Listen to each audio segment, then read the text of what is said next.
नमस्कार। अतुल सुभाष के साथ में जो इतना बड़ा इंसिडेंस हुआ है, जो हम सब लोगों ने सोशल मीडिया पे देखा है, उसको देखने के बाद मेरे बहुत सारे क्लाइंट्स की मुझसे रिक्वेस्ट थी कि कुछ वीडियो मैं रिलेशनशिप के ऊपर बना के आपके साथ में शेयर करूं। तो मैं कोशिश कर रही हूं कि आज से मैं कुछ रिलेशनशिप के ऊपर मैं वीडियो आप लोगों के साथ में शेयर करूं, जो कॉमन जानकारियां हैं जिसके ऊपर हमें ध्यान देना चाहिए। वो सारी जानकारियां मैं कोशिश करूंगी एक एक करके मैं आपके साथ में शेयर करूं।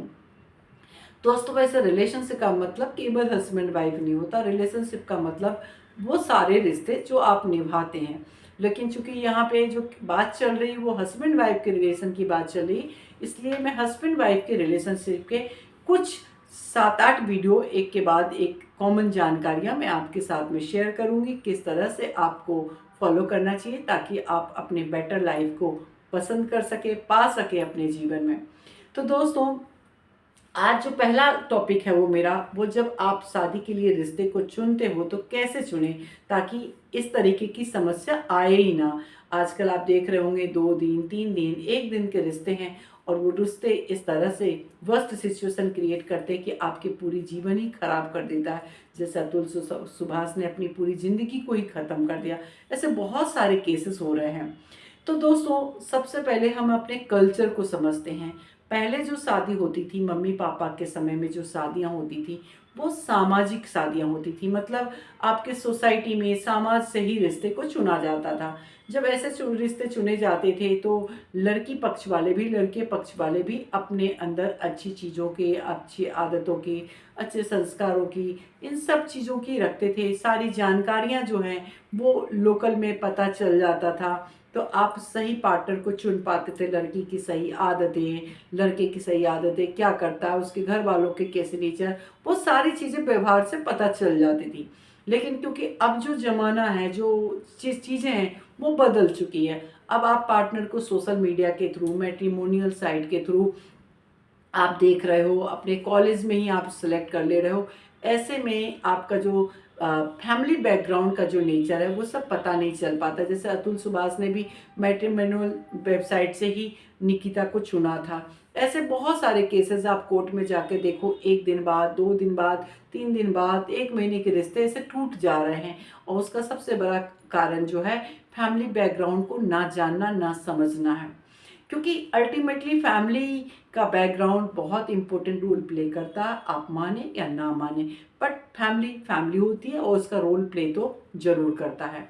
तो दोस्तों, आज मैं कुछ सिम्टम्स बता रही हूँ कैसे आप कॉमन चीज़ों को देखकर आप अपने पार्टनर को चुन सकते हो। यदि आप मेल हो तो अपने लिए वाइफ, और यदि आप फीमेल हो तो अपने लिए हस्बैंड।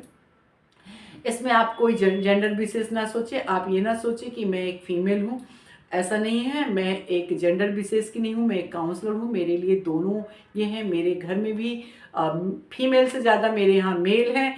और सबसे बड़ी बात, यदि मैं दिन में 50 लोगों से मिलती हूँ तो लगभग 49-45 लोग जो हैं मेल ही होते हैं। तो मेरे लिए ये जेंडर नहीं है कि आप मेल और फीमेल हैं। आप इस चीज़ पे बिल्कुल ना रहें। तो सबसे पहले जो चीज़ें हैं, यदि आप लड़के हो और अपने लिए लड़की देखने जा रहे हो तो आपको 3 चीज़ों का विशेष ध्यान रखना चाहिए अच्छे पार्टनर को पाने के लिए। सबसे पहला, आप जब उनके घर में जा रहे हो तो आप देखें कि आपसे जो सवाल जवाब पूछ रहे हैं वो मेल पूछ रहा है कि फीमेल पूछ रहा है। यदि किसी परिवार में उसकी मम्मी पूछ रही है, उसकी बड़ी बहन पूछ रही है, उसकी बुआ पूछ रही है, उसकी मौसी पूछ रही है, यदि उस घर में फीमेल ज़्यादा क्वेश्चन पूछ रही है, इसका मतलब आपको उस घर में शादी नहीं करना है। यदि मेल पूछ रहा है तो वो अपनी डॉटर का, अपनी घर की जो बिटिया है उसको एक अच्छे हाथ में देना चाहता है, इसलिए वो आपसे क्वेश्चन पूछेगा। मेल जो क्वेश्चन पूछ रहा है वो एक सिक्योरिटी पर्पस से पूछ रहा है। लेकिन जो यदि फीमेल पूछ रही है, मतलब आप समझ जाएं कि उस घर में शादी नहीं करना, डोमिनेटिंग नेचर का वहाँ का माहौल है। और भविष्य में आपके घर में आज न कल उन फीमेल का इन्वॉल्वमेंट होगा। भले ही मैं भी एक बहन हूँ, एक बुआ भी हूँ, सब कुछ हूँ, फिर भी मैं ये बात बोल रही हूँ क्योंकि ये एक सामाजिक रूल्स है। मेल कभी भी लड़ाई का जड़ नहीं होते। लड़ाइयों का जड़ हमेशा फीमेल होती हैं, चाहे ये देखा गया है सदियों से। मुझे याद है मेरी दादी का नेचर तेज था उसके बावजूद भी जितने भी कार्य होते थे उन सारे कार्य में मेरे दादाजी का ही निर्णय मान्य होता था। दादाजी से बिना पूछे कोई काम नहीं होता था। फिर मेरे पापा जी की बात आई, मेरे पापा से बिना पूछे कोई काम नहीं हुआ। उसके बाद आज मेरे घर में 2 भाई हैं, मेरे दोनों भाइयों के अंदर में ही पूरा निर्णय होता है। और हमारी फैमिली का ऐसी परवरिश दी गई है, यदि हमारा ब्रदर किसी चीज़ के लिए हमें मना कर देता तो हम उसको जो है रूल्स को तोड़ते नहीं हैं। और ये चीज़ परिवार को एकजुट करने के लिए बहुत ज़रूरी होता है। तो आप देखें उस घर में जो निर्णय लेने वाला है, जो आपसे सवाल जवाब पूछने वाला, वो मेल है कि फीमेल है। यदि फीमेल है तो आप वहीं पर रोक दें।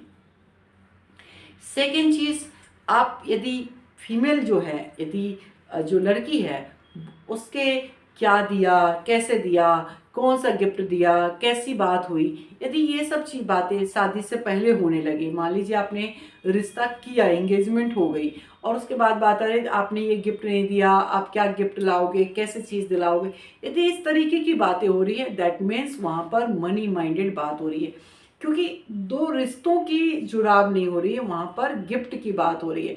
यदि ऐसी बातें हो रही, चाहे मजाक में ही क्यों ना हो, पहली चीज़ मजाक जैसी चीज़ कुछ होती नहीं है। मजाक के नाम पे इंसान अपने अंदर की सच्चाई को बोलता है, तो वो मजाक में ना ले। यदि गिफ्ट्स की बात हो रही है, क्या दिलवाओगे, कहाँ शॉपिंग करवाओगे, अगर ऐसी बातें हो रही है तो आप 10 बदनामी ज़्यादा अच्छा है उस रिश्ते से, उस रिश्ते को वहीं पर ब्रेक कर दें।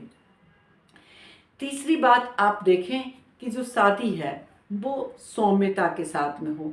आप लड़की के नेचर को समझें। कई बार क्या होता है, कुछ अमीर घर के लड़के होते हैं, वो सोचते गरीब घर की लड़की को ले आएंगे और वो पैसे की अहमियत को समझेंगे।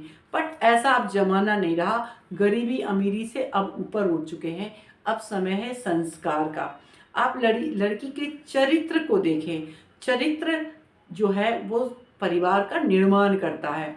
तो उस लड़की के चरित्र को देखें कि कम पैसे पे यदि आप गिफ्ट नहीं देते, यदि आप फ़ोन नहीं करते, यदि आप कुछ उसको देते नहीं हैं, तो वो आपके साथ में कैसा बिहेव कर रही है, वो कितना पेशेंटली आपको सुन रही है, आपके फैमिली के बारे में कितना पूछ रही है। यदि आप इन सब चीज़ों के बारे में ध्यान दोगे तो आपको डेफिनेटली एक अच्छी बहू मिलेगी। और दोस्तों, रिश्ते आज के ज़माने में मेरे पास ऐसे ऐसे केस आए हैं जो शादी के 40 साल हो गए और उसके बाद डिवोर्स लेने की बात कर रहे हैं। तो बहुत सारी चीज़ें तो साथ रहते रहते धीरे धीरे पता चलता है, लेकिन कुछ चीज़ें को फॉलो करके आप बच सकते हैं। सेम चीज़ यदि आप अपनी बेटी के लिए लड़का देखने गए हैं और वहाँ पर आप लड़के से बात करते हैं और आप देखते हैं कि उस घर में उसकी मम्मी जो है या उसकी बड़ी बहन है या छोटी बहन है, उसका इन्वॉल्वमेंट ज़्यादा है, मतलब आपकी लड़की वहाँ पे बिल्कुल भी खुश नहीं रहने वाली है। वहाँ पर जो उनके परिवार के बाकी सदस्यों के इन्वॉल्वमेंट ज़्यादा होगा, उनके हस्बैंड वाइफ के रिलेशन में, तो वो ज़्यादा खुश नहीं रहने वाली है। यदि लड़का है, उसके फादर डिसीजन ले रहे हैं, तो दैट मीन्स वहाँ पर मेल के पास में डिसीजन मेकिंग कैपेबिलिटी है। एक चीज़ें आजकल बहुत आ रही है, ममाज बॉयज़। ममा बॉयज़ का मतलब ये नहीं कि वो अपनी मम्मी को ज़्यादा प्यार करता है। ममा बॉयज़ का मतलब होता है उस लड़के के अंदर में सेल्फ डिसीजन मेकिंग कैपेबिलिटी नहीं है। वो अपना खाना भी अपने पसंद से नहीं खा सकता, उसकी डिसीजन वो नहीं ले सकता, मतलब वो हर चीज़ के लिए अपनी मम्मी पर निर्भर है। मम्मी की रिस्पेक्ट करना अलग बात है, मम्मी पर निर्भर हो जाना अलग बात है। तो उसको बोलते हैं ममा बॉयज़। ऐसे बहुत सारे केसेस आते हैं जहाँ पे लड़की बोलती है वो ममा बॉयज़ है। ममा बॉयज़ का मतलब ये बिल्कुल ना समझे कि वो अपनी मम्मी का सुनता है। ममा बॉयज़ का मतलब है उस लड़के के अंदर में डिसीजन मेकिंग कैपेबिलिटी नहीं है, वो अपना निर्णय खुद नहीं ले पाता हर चीज़ के लिए। इवन हस्बैंड वाइफ के अंदरूनी बात के लिए, हर चीज़ के लिए अपनी मम्मी को पूरी बात बताता है। उस टाइप के जो लड़के होते हैं वो एक अच्छे हस्बैंड नहीं बन पाते हैं। सेकेंड चीज़ आप देखें कि अपने जो अपनी बेटी के लिए जो दामाद ढूंढने गए हैं, उनके यहाँ फैमिली कल्चर की कितनी इम्पोर्टेंस है। क्योंकि परिवार एक स्ट्रक्चर है, जब तक फैमिली कल्चर नहीं होगा तब तक परिवार आगे बड़ा रूप नहीं ले सकता है। तो फैमिली कल्चर की क्या वैल्यू है उसको देखना है। और आजकल जो सबसे बड़ा एक स्वीट पोटैटो आप इसको बोल सकते हो, वो एक चीज़ चल रहा है आजकल। हो क्या रहा है, लड़का भी जॉब कर रहा है, उसके फादर भी जॉब कर रहे हैं, तो जनरली बोला जाता है कि हमारे पास तो ईश्वर का दिया हुआ बहुत कुछ है, हमें कुछ नहीं चाहिए, बस लड़की को एक जोड़ी साड़ी में आप भेज दें।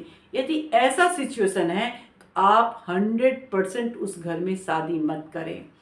वो बोलने के कुछ और हैं और करने के कुछ और हैं। वो लोग बाय इंटरनल उनके अंदर जो है दहेज मांगने की एक फिलॉसफी बन गई है। इस तरीके के केसेस बहुत मैंने देखे हैं। जो लोग आजकल प्रोफेशनल लाइफ में भी हो चाहे किसी भी लाइफ में हो, जो लोग खुलकर क्लियर कट बात करते हैं, वो रिश्ता ज़्यादा सही रहता है। जो लोग इस तरह से मीठी बातें करते हैं, उनसे हमें सावधान रहने की ज़रूरत होती है। और यकीन मानिए ऐसे बहुत सारे केसेस आए जहाँ पर ससुराल वाले पहले बोलते हमारे पास ईश्वर का दिया बहुत कुछ है, बाद में एक एक चीज़ के लिए पिंच किया और लड़की वहाँ पे सरवाइव नहीं कर पाई है।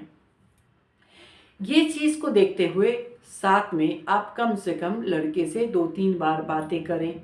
बातें करने से आपको समझ में आएगा कि एक्चुअली उसका फ्यूचर विज़न क्या है। यदि फ्यूचर विज़न आपको समझ में नहीं आएगा, फ्यूचर विज़न का मतलब उसकी सोच कैसी है। कई बार क्या होता है, आप लड़की की शादी करते हो, सोचते हो, ज़्यादातर भारत में 95% से ज़्यादा माता पिता ऐसे होते हैं जो ये सोचते हैं कि मेरी बेटी को अमीर लड़के से शादी करें। लेकिन आपकी बिटिया किस तरीके का जीवन चाहती है वो भी मायने रखता है। ज़रूरी नहीं कि पैसे वाला लड़का एक अच्छा जीवन दे सके। ज़रूरी ये है कि लड़के की विज़न क्या है, उसकी सोच क्या है, वो अपनी वाइफ के लिए क्या नज़रिया रखता है। यदि आप इन सब चीज़ों के ऊपर बात करोगे, तब आपको समझ में आएगा कि आपकी बेटी उस घर में खुश रहेगी कि नहीं रहेगी। बहुत सारी लड़कियों के लिए सोने चांदी का मतलब नहीं होता, सेल्फ रिस्पेक्ट की मतलब होती है। बहुत सारी लड़कियों को के लिए खुशी का ज़्यादा इम्पोर्टेंस होता है। बहुत सारी लड़कियों को छोटी फैमिली पसंद है, बहुत सारी लड़कियों को बड़ी फैमिली पसंद है। तो आप केवल लड़के की इनकम से ये जज नहीं कर सकते कि आपकी बेटी उस घर में खुश रहेगी कि नहीं रहेगी। इसलिए बेटी की शादी करने से पहले लड़के के विज़न के बारे में ज़रूर सोचना ही चाहिए कि परिवार के लेकर उसकी कैसी सोच है, पत्नी के लिए उसकी कैसी सोच होगी, अपने बच्चों के भविष्य के बारे में वो कैसा सोचेगा। यदि इन सब चीज़ों के ऊपर आप ध्यान रखोगे तो आप हमेशा अच्छे पार्टनर को चुन पाओगे। और ये देखा गया है पारिवारिक निर्णय में जो पुरुष होते हैं वो परिवार को बनाने में मदद करते हैं, और जो महिलाएं होती हैं वो महिलाएं जो हैं वो बिगाड़ने का भी काम कर देती हैं और सुधारने का भी काम कर सकती हैं। क्योंकि जो बहू सास को, जो जैसे मान लीजिए मेरी मम्मी को जो उनकी सास से मिली है, जो सास से डिसिप्लिन मिली है, जो सास से उनकी इच्छा के विरोध कार्य मिला है, यदि उस जगह पे मेरी मम्मी सीख के रूप में ले तो उसको डिसिप्लिन लाइफ मानेंगी। यदि सीख के रूप में ना लें तो वो सोचेंगी कि ये क्रूरता है। तो आप देखें कि उस घर की महिलाओं को ज़िंदगी का, परिवार का देखने का नज़रिया क्या है। यदि इन सब चीज़ों पे ध्यान देंगे तो मेरे हिसाब से आप हमेशा बेस्ट अपने पार्टनर को चुनेंगे। तो आप सावधान रहें अपने पार्टनर को चुनने से पहले ही। यदि आप इन सब चीज़ों पे ध्यान देंगे तो मेरी उम्मीद से आपके जीवन में हमेशा अच्छे पार्टनर की है आप चुनाव कर पाएंगे। नमस्कार।